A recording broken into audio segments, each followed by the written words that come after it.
Hello friends, study with Dilip Soni channel पर आपका स्वागत है। महत्वपूर्ण प्रश्नों की श्रृंखला के अंतर्गत आज उत्तर प्रदेश बीसीएस परीक्षा हेतु तथा खंड शिक्षा अधिकारी एवं अन्य संबंधित परीक्षाओं के लिए प्रश्न दिए जा रहे हैं, जिस पर आज चर्चा और परिचर्चा की जाएगी। पहला प्रश्न है, निम्नलिखित में से किस राजादेश से बौद्ध धर्म के साथ अशोक के संबंध प्रकट होते हैं? इसमें 4 ऑप्शन हैं। पहला ऑप्शन है प्रधान शिलालेख राजादेश 13, दूसरा है शिलालेख राजादेश 6, तीसरा है लघु शिलालेख राजादेश 1 और चौथा है राजादेश 4। इन 4 ऑप्शन में से कौन ऑप्शन सबसे अच्छा है?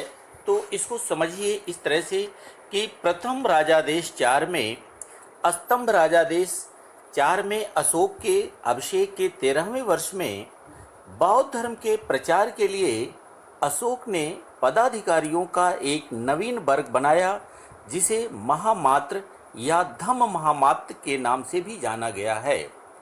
इस धम्म महामात्र के प्रयास से बौद्ध धर्म का अधिक से अधिक प्रचार प्रसार हुआ। अतः पहले प्रश्न का उत्तर स्तंभ राजादेश 4 होगा। दूसरा प्रश्न है, कैबिनेट मिशन प्लान ने भारत के लिए निम्नलिखित में से किस पर विचार किया? मित्रों, कैबिनेट मिशन प्लान आपको अच्छे से जानना चाहिए। कैबिनेट मिशन प्लान भारत के संविधान के निर्माण के लिए भी उत्तरदायी है।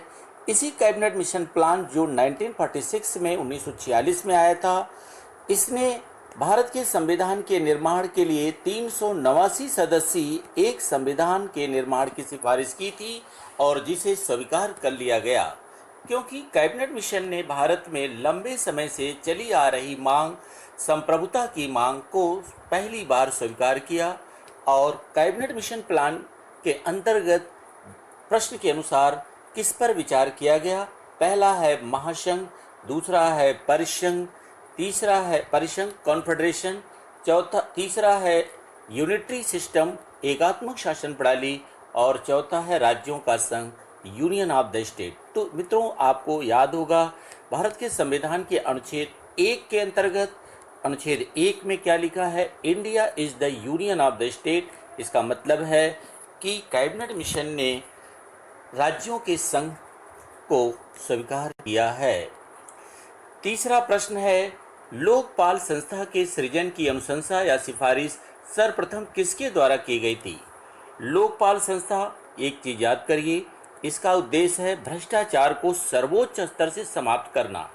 तो केंद्र के लिए लोकपाल और राज्यों के लिए लोकायुक्त। लोकपाल की मांग लंबे समय से भारत में चली आ रही थी, परंतु लोकपाल की संस्था का उदय जब अन्ना हजारे ने भारत में कांग्रेस के मनमोहन सिंह के शासनकाल के अंतिम समय में जब एक देशव्यापी बड़ा आंदोलन प्रारंभ किया, तो उससे प्रभावित होकर कांग्रेस ने लोकपाल नामक विधेयक संसद से पारित करने में पहल की और लोकपाल विधेयक भारत में लागू हुआ।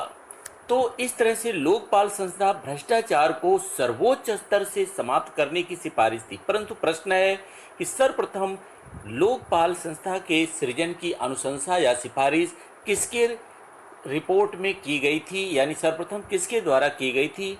तो याद करिए, भ्रष्टाचार को दूर करने के लिए भारत में समय समय पर कई सारे आयोग और समितियों का भी गठन किया गया था। तो यहाँ पर जो ऑप्शन है, विधि आयोग, संथानम समिति, शाह आयोग और प्रथम प्रशासनिक सुधार आयोग। मित्रों, एक चीज़ याद करिए, 1966-67 में प्रशासनिक सुधार आयोग का गठन किया गया था और जिसके प्रथम अध्यक्ष थे मोरारजी देसाई। परंतु जब इन्हें भारत के उप प्रधानमंत्री के पद का दायित्व दिया गया, तो इनके स्थान पर के हनुमंतैया को प्रशासनिक सुधार आयोग का अध्यक्ष नियुक्त किया गया। और इस प्रशासनिक सुधार आयोग ने भ्रष्टाचार को सर्वोच्च स्तर से समाप्त करने के लिए भारत में लोकपाल नामक संस्था के गठन की सिफारिश की थी। अतः प्रश्न नंबर 3 का उत्तर जो है प्रशासनिक सुधार आयोग होगा। चौथा प्रश्न हम आते हैं। चौथे प्रश्न के अंतर्गत निम्नलिखित में से कौन अम्लीय वर्षा का कारक या कारण बन जाता है? यानी भारत में जो या विश्व के किसी भी देश में अम्लीय वर्षा का सबसे प्रमुख कारण क्या है? पहला ऑप्शन है ओजोन, दूसरा है अमोनिया, तीसरा है सल्फर डाइऑक्साइड और चौथा है कार्बन मोनोऑक्साइड। तो मित्रों, आप जानते ही हैं कि चौथे प्रश्न का उत्तर होगा सी, क्योंकि आपको याद है कि जब वर्षा की बूंदों का पीएच मान 5 अन्य अम्लों की उपस्थिति के कारण कम हो जाता है तो इसे अम्ल वर्षा कहते हैं। अम्ल वर्षा शब्द रॉबर्ट ऑगस्ट के द्वारा दिया गया था। एक बड़े प्रसिद्ध विद्वान थे रॉबर्ट ऑगस्ट, उनके द्वारा दिया गया था। अम्ल वर्षा का मुख्य कारण विद्युत तापीय संयंत्र उद्योग तथा वाहनों द्वारा मुक्त नाइट्रोजन तथा सल्फर के ऑक्साइड हैं। नेक्स्ट प्रश्न हम आते हैं। पांचवा प्रश्न है कि भारत के निम्नलिखित में से किस राज्य की सबसे अधिक लंबी तटरेखा है? देखिए, यहाँ पर कभी कभी ऐसे प्रश्न आते हैं जिनका ऑप्शन के अनुसार उत्तर नहीं दिखाई देता है।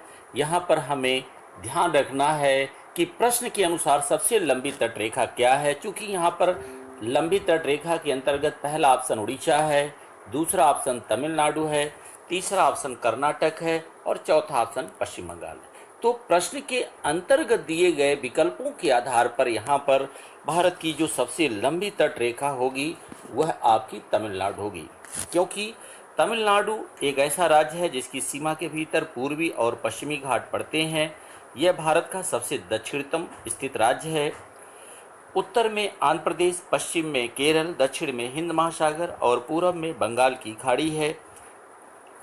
इसके अतिरिक्त जो उत्तर पूर्व में देखा जाए तो पुडुचेरी है।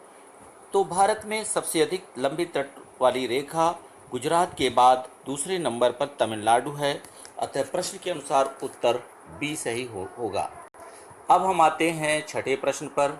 छठा प्रश्न है नदियों तथा सहायक नदियाँ। नदियों की जो सहायक नदियाँ होती हैं उनका हमें मैचिंग करना है, सुमेलिंग करना है। लेकिन याद रखिए, यहाँ पर निम्नलिखित युग्मों में से कौन सुमेलित नहीं है? ऐसे प्रश्नों पर हमें विशेष ध्यान देना होगा। पहला मैचिंग यहाँ दिया है गोदावरी, इंद्रावती, गंगा, पेनगंगा, कृष्णा, भीमा, लूनी, सुक्री। याद करिए, इसमें से कौन सा युग्म सही नहीं है। कभी कभी ऐसे प्रश्न को हम पॉजिटिवली देखें कौन किसका है, जो बाद में देखें कि कौन बचता है वही उसका नहीं होगा।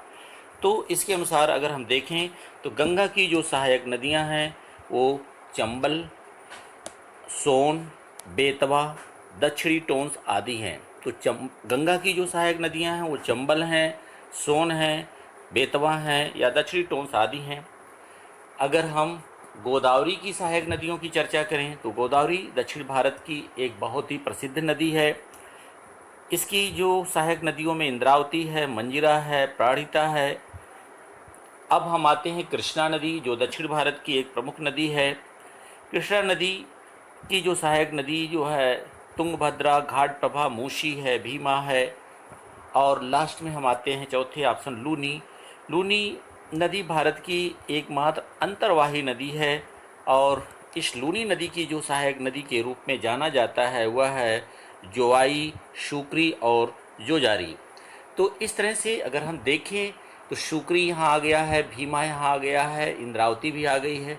परंतु गंगा की जो सहायक नदियाँ हैं चंबल, सोन, बेतवा, दक्षिणी टोंस आदि हैं, इसमें पेन गंगा का नाम नहीं है। अतः निम्नलिखित में से छठे प्रश्न का उत्तर गंगा का पेन गंगा होगा।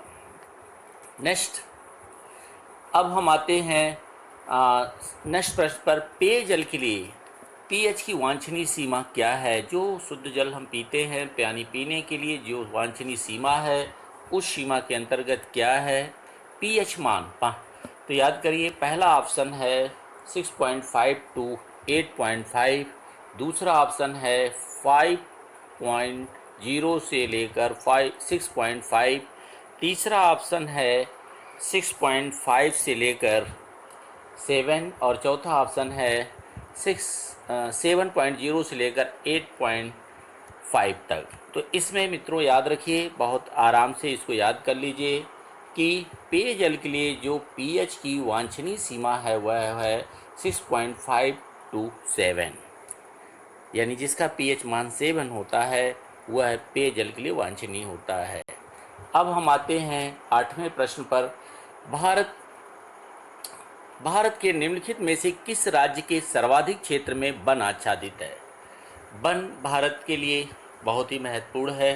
दुनिया के हर एक देश में वन का एक निश्चित मानक भी होना आवश्यक है। तो याद रखिए, सर्वाधिक क्षेत्र में वन कहाँ है? तो पहला ऑप्शन है महाराष्ट्र। पहला ऑप्शन हमारा है महाराष्ट्र, दूसरा है छत्तीसगढ़, तीसरा है मध्य प्रदेश, चौथा आंध्र प्रदेश। तो मित्रों यहाँ याद करिए कि भारत के सर्वाधिक वन आच्छादित राज्य को अगर हम देखें तो मध्य प्रदेश, छत्तीसगढ़, महाराष्ट्र, आंध्र प्रदेश हैं। मध्य प्रदेश में इस सर्वाधिक वन आच्छादित हैं, अतः इसका उत्तर 8वें प्रश्न का उत्तर सी होगा। मध्य प्रदेश में 77,522 किलोमीटर क्षेत्र में 77,522 किलोमीटर क्षेत्र में वन आच्छादित हैं, जो भारत में सर्वाधिक है। नेक्स्ट प्रश्न हम आते हैं 9वां प्रश्न। पूर्वी अरुणाचल प्रदेश, जो पूर्वी अरुणाचल प्रदेश है, अरुणाचल प्रदेश जो भारत के पूर्वी क्षेत्र में है, सूर्योदय पश्चिमी गुजरात की अपेक्षा लगभग कितने घंटे? तो एक पूर्वी तट है भारत का, दूसरा पश्चिमी तट है। तो पूर्वी तट और पश्चिमी तट के बीच जो सूर्योदय है, तो ये तो सभी लोग जानते हैं, सबसे पहले सूर्योदय भारत के अरुणाचल प्रदेश में ही होता है, भारत में दिखाई देता है। और यहाँ से गुजरात में सूर्योदय लगभग कितने घंटे अधिक है? तो आप कह सकते हैं इसका उत्तर सीधे सीधे हम आते हैं 2 घंटे। इसका उत्तर है 9th का बी सही है, क्योंकि पूर्वी अरुणाचल प्रदेश में सूर्योदय पहले होने का सबसे प्रमुख कारण भारत के पूर्वी देशांतर पर स्थित है, जो 97°25' तथा उत्तरी अक्षांश में 37°6' से 68°7' के फैले होने के कारण यह पृथ्वी की घूर्णन गति के कारण इस हिस्से पर सूर्य की प्रकाश का पहला हिस्सा भारत में दिखाई देता है। तो अतः यही एक प्रश्न और याद कर लेते हैं। यहाँ पर अरुणाचल प्रदेश को उगते हुए सूरज की धरती भी कहा जाता है, उगते हुए सूरज की धरती कहा जाता है, जहाँ पश्चिमी तट की अपेक्षा पूर्वी तट पर 2 घंटे पहले सूर्योदय दिखाई देने लगता है। नेक्स्ट प्रश्न आते हैं, निम्नलिखित में से कौन सा आग्नेय शैल नहीं है? याद करिए, आग्नेय शैल है नहीं है। नहीं वाले प्रश्नों पर हमें हमेशा सावधान रहना चाहिए।